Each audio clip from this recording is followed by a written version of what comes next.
This is Podco Media Networks.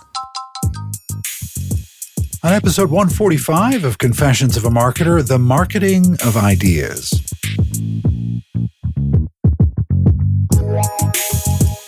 Hi, it's Mark Reed Edwards. Welcome back to Confessions of a Marketer. Duncan Chapple is in to talk about a range of subjects. We'll get to that in a moment. Coming next time, I have a great chat with the former CEO of Saatchi & Saatchi, Kevin Roberts, about love marks, a great book and the very definition of the big idea. And coming soon, Catherine Hayes on the future of advertising, Michael Mathias on retail. Plus, in the weeks ahead, Henrik Becker, Ksenia Montan, Dave Woodward, Larry Ludwig, and Naira Perez. Lots more in store. All right, on to Duncan Chapple. I've spoken to Duncan a number of times over the past few years here on the podcast. He's always brimming with insight, and it's always worth your time to pay attention. This time, we get into the state of influencer relations and his thinking that analyst relations is the marketing of ideas. Plus, we dig into a couple of items from a decade or so ago from his manifesto on analyst relations. And then we take a look at the gyrations in the market and the world with all the uncertainty we face with elections, Brexit, COVID-19, and more. Always fun chatting with Duncan, so let's get to it. Duncan, welcome to Confessions of a Marketer. Great to have you back again. Thank you, Mark. It is always a delight to speak with you. Well, it's been more than a year since our last chat. I was looking at the records. I think it was the fall of 2018.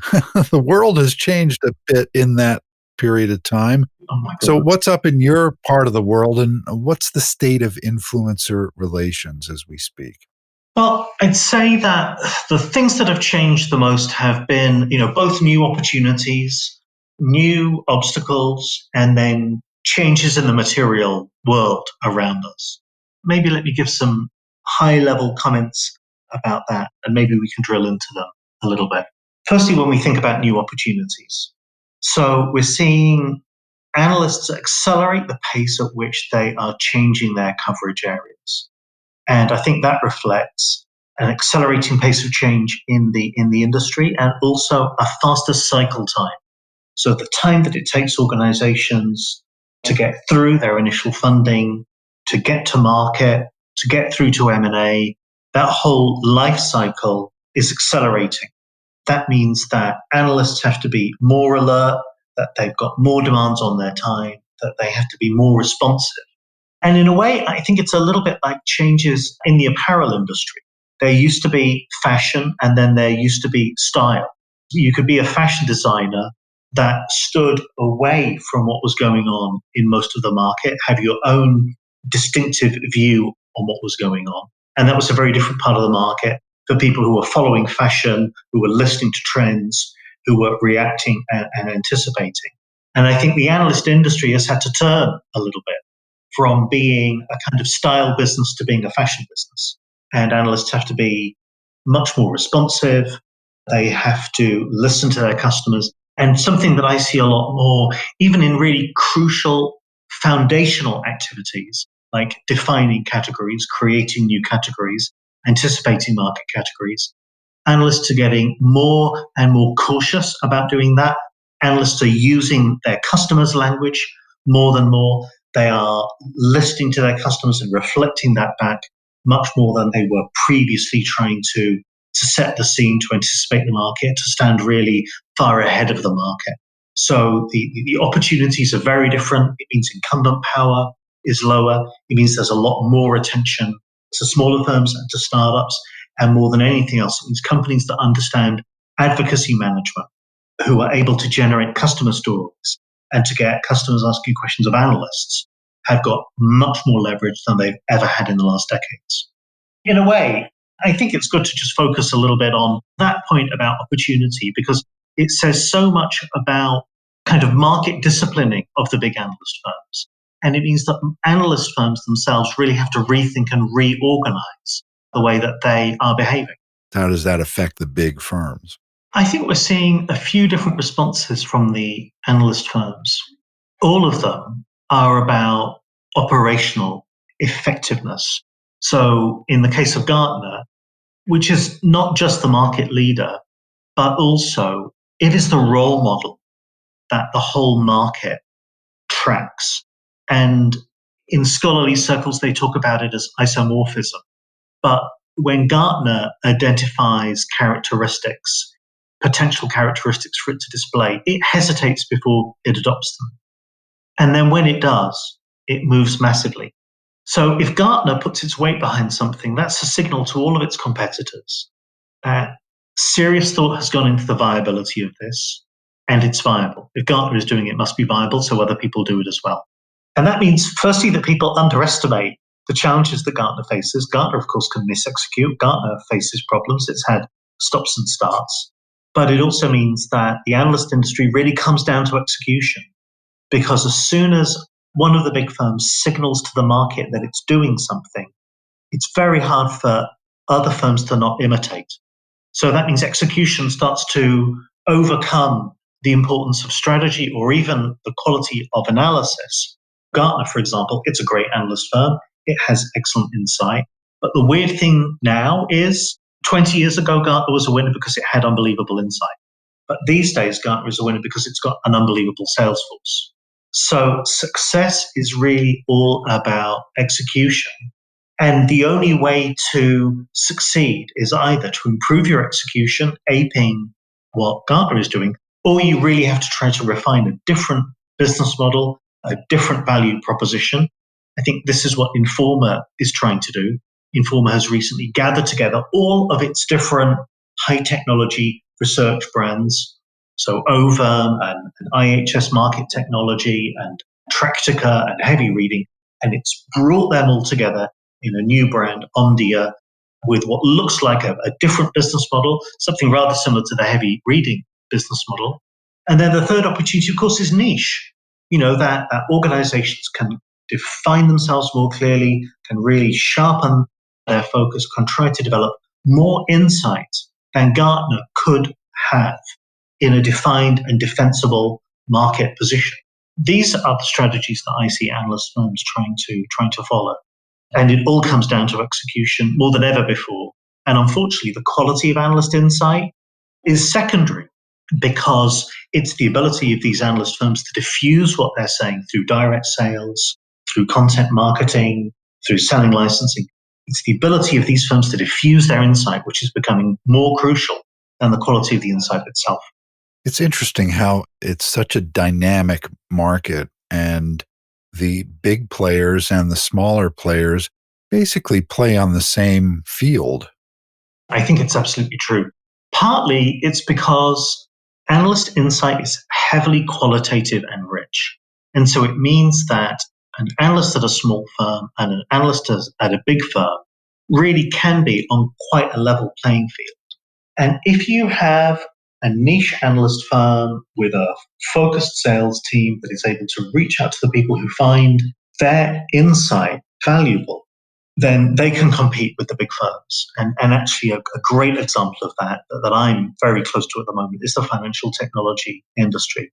And what I've seen there is that there are organizations like IT and Salent, relatively small analyst firms, dozens of people, rather than hundreds of analysts or thousands of analysts. But they are really able to compete seriously in selling to certain parts of that market. They can be taken more seriously in terms of their insight because of very close focused relationships that they have in that market. But even there, they struggle to gain the price premium that the smaller firms can do. And it's much harder for them to generate demand for their services. They have to sell over the heads of the giant firms that many people know straight away. And that dynamism means that mid-sized and small firms can compete, but they have to do something dramatically different if they want to be able to really turn the readership that they have into premium pricing and the kind of profitability that is needed to invest in an excellent sales and marketing machine. I saw you recently posted about your Twitter anniversary. Congratulations on that, by the way. And you used the occasion to link to your manifesto on analyst relations. Can we go through two of them? I'd like to focus on AR should be cooperative, and AR is the marketing of ideas to analysts. Can you tell me about both of those? Yes. There's an American election. I can't remember what it is. Maybe it's the first time FDR was elected. There's this diagram, two mules who are fastened together at the bridle. In the one cartoon, they are pulling apart. And in the other, they've joined together and they are eating from a big pile of hay, looking happy. So I think that visually is a really powerful metaphor for the very different stances that organizations can take in relationships between analyst firms and between the vendor community. And obviously, analysts reasonably have to be skeptical of some claims by vendors. I used to be an analyst, and it was my experience not only that I was maliciously misinformed, misdirected, misled by vendors. As an analyst, it was my experience that sometimes vendors would mislead me simply by misunderstanding what their own technologies did or misunderstanding basic laws of physics. That can partly explain some of the skepticism, concerns that analysts have. But actually, and to be fair, the bigger problem is on our side of the table. It's on the supply side of the industry. It's with vendors and with network operators. We are much more suspicious of analysts than we should be, much more fearful of them than we should be. And we are much more critical and suspicious of low ethical standards in the analyst industry, when actually the supply side of the industry is just as rapacious, maybe even worse behaved than the analyst firms are. So when I say that we need to be cooperative, I really mean that. And I really mean that it means a win-win attitude where we start not from simply the conversation that we're engaged in, but from each other's interests. As an analyst, analysts want to diffuse their ideas. They want to test their ideas. They want to improve their ideas. And all of those things, vendors should have a stake in. And when we meet analysts, one of the things that is so important is to start from a basis of fact, from a basis of understanding the real trends in the market, and of aiming to deliver value to analysts that really contributes towards them and their research priorities.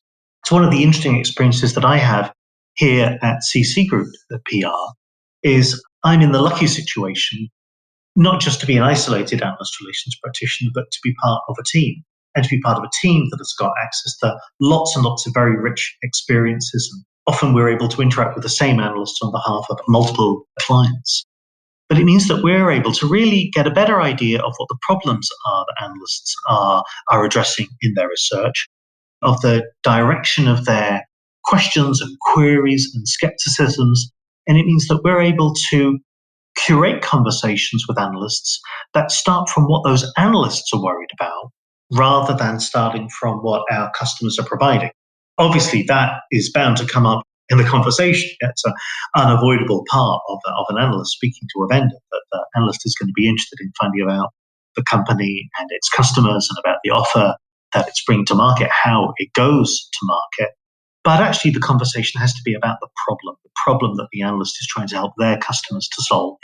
And we help our customers, our clients, the vendors that we're working with, to speak to analysts as if the enterprises and operators that they are helping are the heroes of this story. They are the common audience that we and the analysts are both trying to help. And what we should be trying to get analysts to do is to be able to accurately put us in the particular sweet spot in the market where we can operate and not try to pretend that we can fit in everywhere. That's what I mean by cooperation.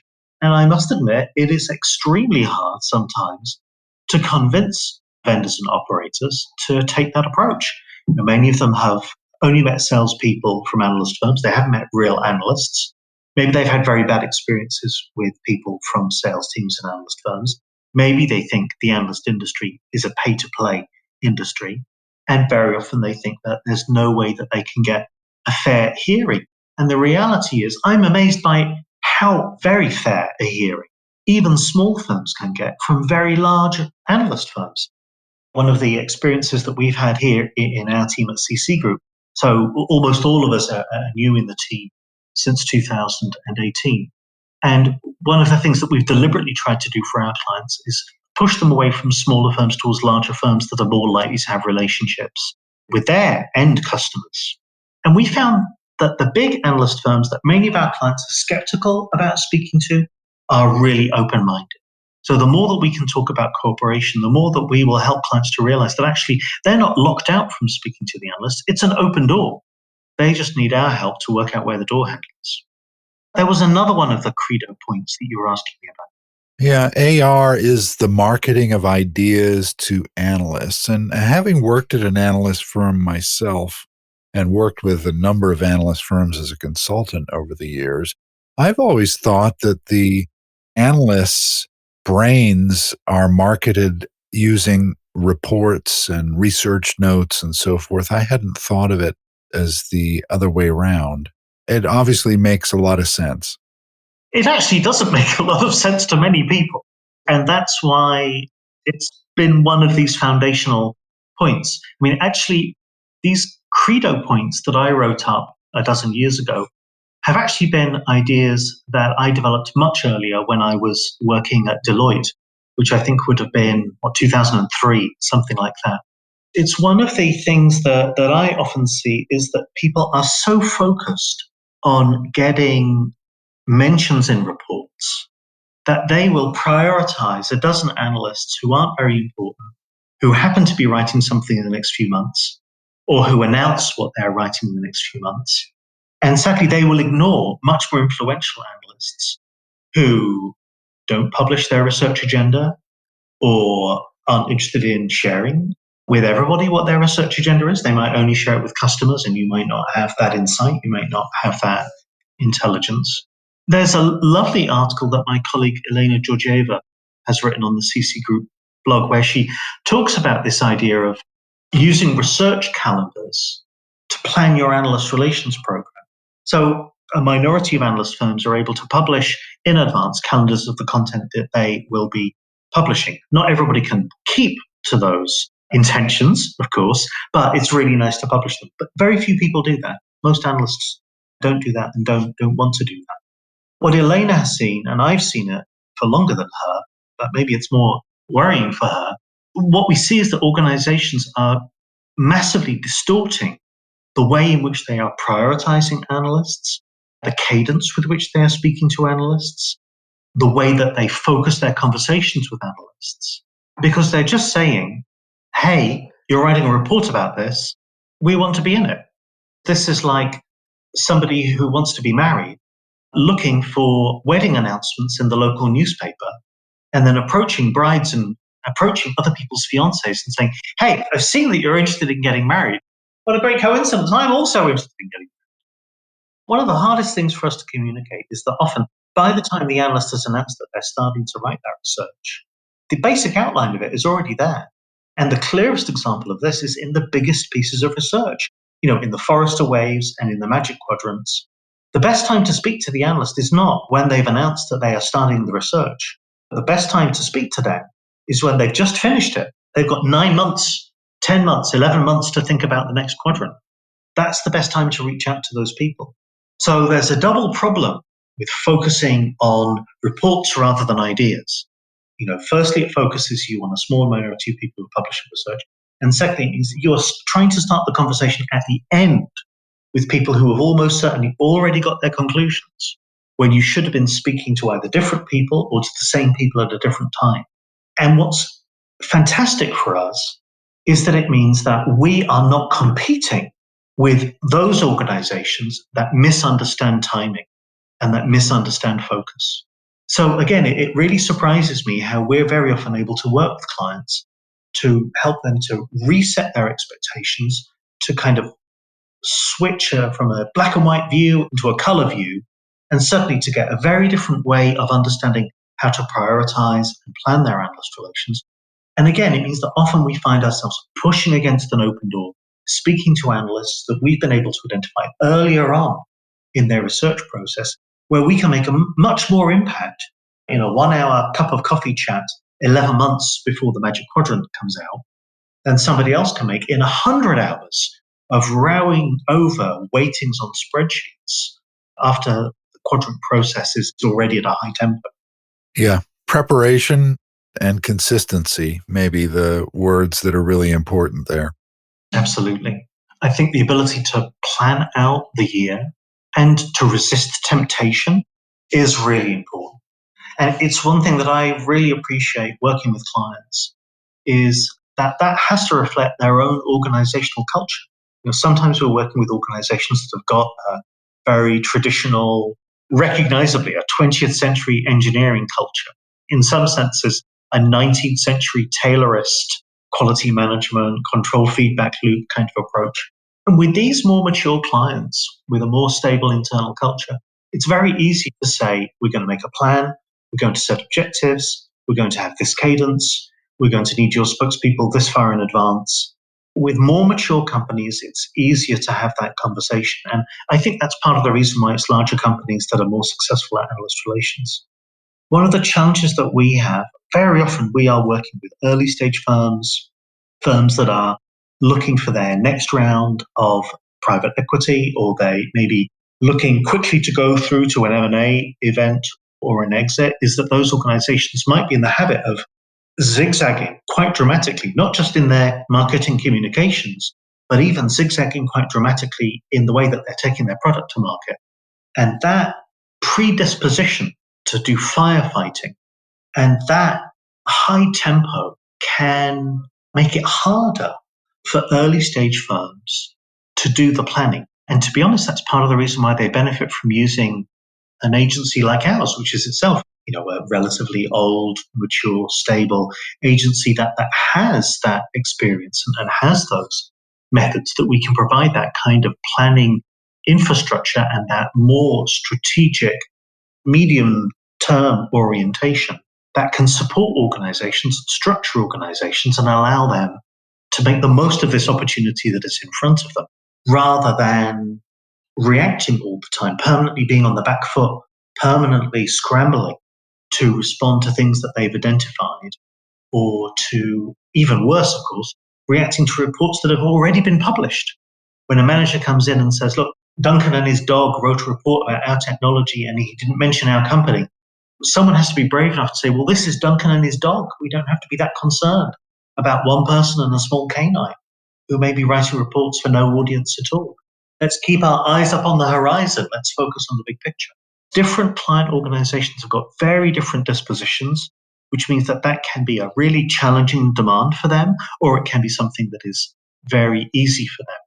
And the way that we win that argument in either situation is by making the point that it has to be about ideas. We have to help customers not just talk about their offer, but talk about the different mind view, the different understanding of what is happening in the market, the ideas and values, the narrative, the myth, maybe. But what is that basket of ideas that is guiding the strategy of the organization? That is the level on which you can really excite analysts and win conversations.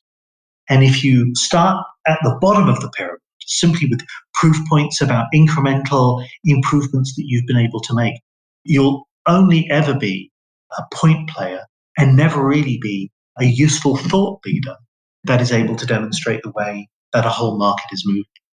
That's great advice, I think. It's hard for some people to follow it. It bears repeating. I want to have you back on every 6 months to repeat that message, I think. To be fair, it's not a problem that is specific to analyst relations. It's definitely not a problem that is specific to marketing. In a certain sense, it's one of the existential pains of humanity. We are animals that are hugely alert. We've survived by being very responsive to our environments. But human progress is only measured by our ability to have visions when we understand strategically where we want to move. If we have setbacks, if we have defeats, sometimes you'll make good decisions and still have bad outcomes. But really what makes us different is our ability to push ahead in an intelligent way towards goals that we've set ourselves, and not only to respond to the circumstances around us. And I think that when you think of that wonderful book, The 7 Habits of Highly Effective People by Stephen Covey, his first point is start with the end in mind. And I think organizations have to proceed in the same way as individuals. They have to understand their value. They have to understand their mission. They have to understand what it is they are trying to create. And it seems extremely difficult for small organizations, mid-sized organizations, to imagine that they have the right to have that conceit. And maybe this vision, this narrative, this strategy is something which is augmented, amplified, which initially is only present in an incremental form. But if we understand what is the way that we want to contribute to the world, what is the value that we are bringing, then we can help analysts to lift up their own understanding of what are the long-term opportunities for their market. Earlier on, I was talking about financial technology. One of the things that I see an awful lot of, in fact, it's an area that I've been following for about 20 years, is the use of artificial intelligence to support changes in credit technology. So this is my background, actually back in the 1990s, developing machine learning and data mining models that would help with fraud assessment and with credit checking. One of the big stories that is being lost there is financial inclusion. I saw some lovely research from Oxford Economics explaining how in the Western world, of course, we think that everyone's got a credit score. Everybody is being tracked by a credit bureau.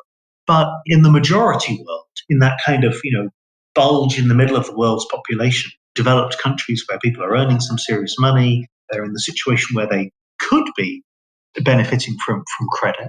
Actually, the vast majority of the population in those countries has no credit score, is not being tracked by any kind of credit bureau. And that is a massive opportunity. It's about financial inclusion and huge opportunities for improving the quality of people's lives by micro-lending to individuals, by micro-lending to their small businesses. I don't hear a really commanding narrative about financial inclusion coming from companies who are involved in credit technology. But that is the level of the conversation that I think you have to be at if you really want to excite analysts and if you want them to be able to have different conversations with customers. There's one level where a customer will come to the analyst and will say, I've got this problem, help me fix it. And the analyst will say, okay, you need a spanner. I've spoken to some people who are selling spanners. The spanner that is most like the one that you seem to be describing is this one. If you're able to get up to the level of marketing ideas to analysts, the analyst is going to say, but there's something that I should be speaking to you, which is about the future of your market or about different scenarios of market development, which are going to transform the way that you need to act now in order to anticipate the risk that one scenario rather than another scenario will mature more quickly. It's that battle of ideas that really only the very, very largest firms and the very, very smallest firms are often winning at. And many companies in the middle are a little bit, they're so wrapped up in their own solutions, in the timelines for their own products, in their own tempo, in their own newsfeed, that it can be hard, awkward, sometimes even embarrassing to raise the conversation up to the level of pure ideas, even for 2, 3, 4 minutes out of an hour. But when I see firms that can do that, I see what a transformation that it makes and how it helps those companies to be seen by analysts as being organizations that are really aware of their environment, that really have a mission, that are going to have a better chance of executing because they've got a better idea of what it is they're executing to achieve. Duncan, to wrap up, I want to talk about the world a little bit and the market gyrations we're in the middle of right now. We are recording on March 3rd, and this will be out within the next couple of weeks, I would think. And we've seen the market go down considerably last week and back up again yesterday, and looks like it's down again today. We've got an election here in the U.S. We've got the COVID-19 virus seemingly becoming a pandemic. We've had big conferences like Mobile World Congress canceled. I know people who were out at the RSA conference last week, and it was maybe attended by 50% of the people who registered. It was very low attendance. I saw Google has a conference that they're going to do online. Facebook has canceled its conference. How should influencers in this kind of online and offline world approach this uncertainty? I think we have personal challenges, and then I think we have organizational challenges. I was reading LinkedIn yesterday, and I saw one of the analysts that I was following mentioned that he had cashed in everything and had gotten out of the stock market. And actually, I think I'm 51. I think if you're my age or if you're older, I think this is a really good time to get out of the stock market. That's also, in a way, a good way of describing the organizational challenges that we have in the years ahead. We're looking at direct and indirect consequences of the virus. We're in very early days. I'm sure that in different parts of the world, there are many different strategies that are being used to respond to the virus. But I think we can see that the technology industry is probably reacting more quickly and more aggressively than many national governments are able to do. The cancellation and the scaling down of events, the minimization of attendance at these events right now, when it's clear that we have tens of thousands, hundreds of thousands of untested people who may be unaware that they are carrying the virus and who will probably each infect 5 or 6 other people. I think that is a really significant framework that I think organizations have to have. I work for a really small company. We've got a few dozen people here in London, half a dozen in the United States. But actually, we already have our contingency plans in place. We have taken an audit of the home situation of all of our people. We've made sure that people have got laptops at home so that if they log on in the morning and see that travel has been obstructed in some way or is unsafe in some way in their cities, that they can work from home, that there are other measures that I don't have to go into. But I think every organization has to be going through that kind of process. And all of that decelerates. All of that has a conservatizing effect. We saw that in a very different way after the impact of 9/11, that 9/11 had a massive short-term effect, but actually it had a long-term effect which massively affected corporate travel policies all around the world. 20 years ago, I used to run analyst relations training events and people would fly thousands of miles to attend training events. Now people don't do that. I think we're also going to see an economic impact, again, both direct and indirect.